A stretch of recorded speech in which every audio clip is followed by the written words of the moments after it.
Well, to that greater end, another school of thought for solving the decades-long Israeli-Palestinian conflict will now be center focus at an upcoming conference in Jerusalem. Joining me now in the studio to tell us all about it is Ted Bellman, the editor and publisher of Israel Pundit. Thank you very much for coming in. Thank you. All right, Pleased to be here.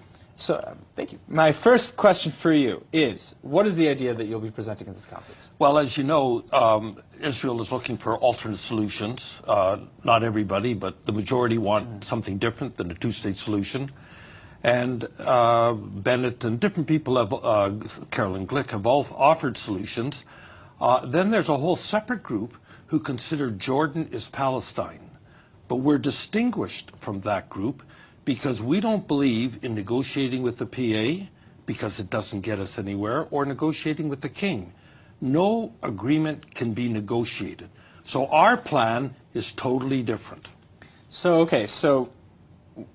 who is going to be in attendance to back this conference? The Jordan Opposition Coalition, headed by Mudar Zahran. Okay. And he has been toiling to achieve this result for 10 years, living on welfare, life in danger, living in exile, in a safe house, and so on. And I'm bringing him here and bringing in another Arab speaker who's now living in America. And they're going to make the case that they can take over Jordan, and when they do, it'll be good for Israel, very good for Israel. So first of all, I mean, it doesn't sound like this is some sort of fringe ideology. This is something that has gained a lot of traction. It's gained a lot of traction, but even more with the higher-ups, with the government on the quiet. They are very interested in the possibilities in this solution.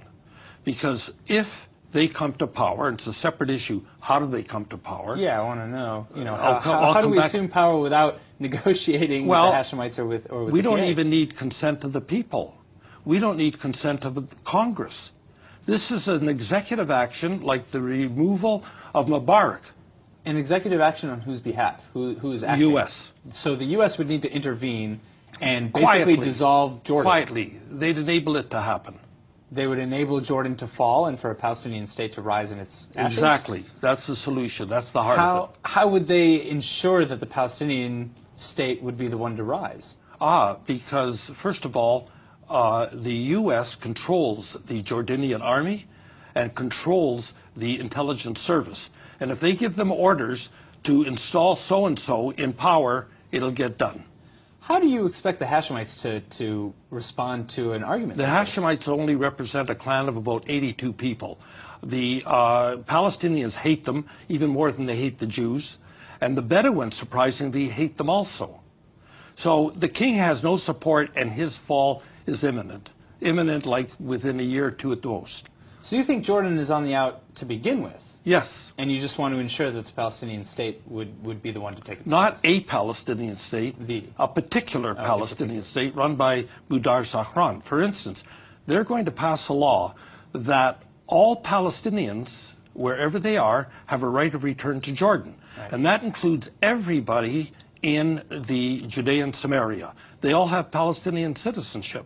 And they will have the right to go to Jordan, get benefits, and everything else. So that's what they're going to do. Plus, they want to normalize with us totally. How do you get all the Palestinians who are living in the West Bank and Gaza and other Palestinian territories? I thought territories? You wouldn't ask. I'm getting to it. Okay. How do you get them to want to take part in this? Well, because there's a strong nationality or nationalistic ideology. You would be ideology. surprised. At our conference, we have a number of Palestinians who are coming to say, we hate living under the PA. You give us a good job and passport and normal life, and we'll move to Jordan. That's basically the idea. Now, what we want to do is incentivize them to leave.